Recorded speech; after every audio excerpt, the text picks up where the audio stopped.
প্রহরী যেখানে শনিবার হাট হয়, সেই শনিবারে হাটের এক কর্নারে যে একটা হোটেল রয়েছে, সেই হোটেলে যে গত রাত্রিতে আক্রমণ হয়েছিল দুষ্কৃতীদের দ্বারায়, সেই বিষয়ে নদিয়া জেলার AIMIM মিম পার্টির নদিয়া জেলার প্রেসিডেন্ট অরিক আখের মহাশয় তিনি উপস্থিত। কিসের জন্য এসছেন একটু জানার চেষ্টা করব। বলছি, আপনার এখানে কিসের জন্য আসা? আসসালামু আলাইকুম। আমি খবর পেলাম গত রাত্রে 25 জন হিন্দুত্ববাদী জঙ্গি তারা এই হোটেলের চড়াও হয়েছে এবং এই যে হোটেলের মালিক তাকে প্রচণ্ড মারধর করেছে। এখন আমি সেটা দেখতে এসেছি। এখন আমি সারা পশ্চিমবঙ্গ এবং সারা ভারতের মানুষের জন্য বলতে চাই, আপনারা একটু ক্যামেরাটা ওইদিকে করুন, লাইটটা ওইদিকে করুন, একটু কতটা দেখাতে পারবো জানি না।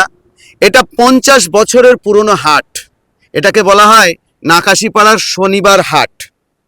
এবং এই হাটে এই যে হোটেলওয়ালা ওরা শুক্রবার দিন সকালে আসে, রান্না বান্না করে এবং শনিবার দিন হাটটা 1টার সময় শেষ হয়ে যায়, ওরা চলে যায়।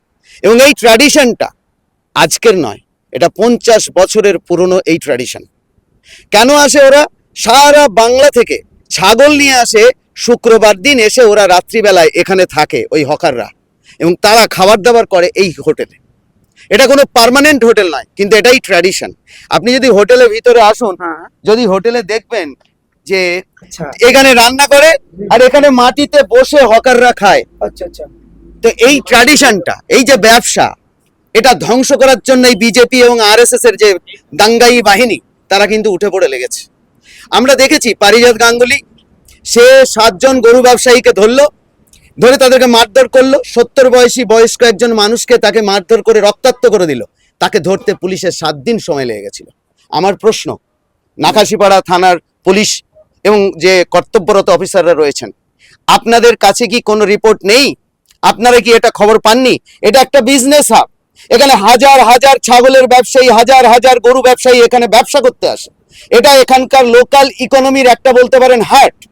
সেই লোকাল ইকোনমিতে এই ধরনের যদি অশান্তি হয়, তাহলে আজকে সাধারণ মানুষের তাদের চাকরি নেই, বাকরি নেই, তারা এই যে ব্যবসা বাণিজ্য করে খাচ্ছে, তা এই গরিব মানুষগুলোর পেটে কিন্তু লাথি মারছে এই RSS এবং বিজেপি। আমি অবশ্যই বলবো যে আমাদের যে নাকাশিপাড়া থানার IC আছেন, কর্তব্যরত অফিসার আছেন, আপনি ইমিডিয়েট এদেরকে অ্যারেস্ট করবেন। আজকে বাংলাদেশের ঘটনা নিয়ে উত্তাল আমরা সবাই। দীপু দাসকে মেরে দেওয়া হয়েছে। যে কোনো দেশের সংখ্যালঘুদের ওপর সংখ্যাগুরুদের যে এই অত্যাচার, এটা সবসময় নিন্দনীয়।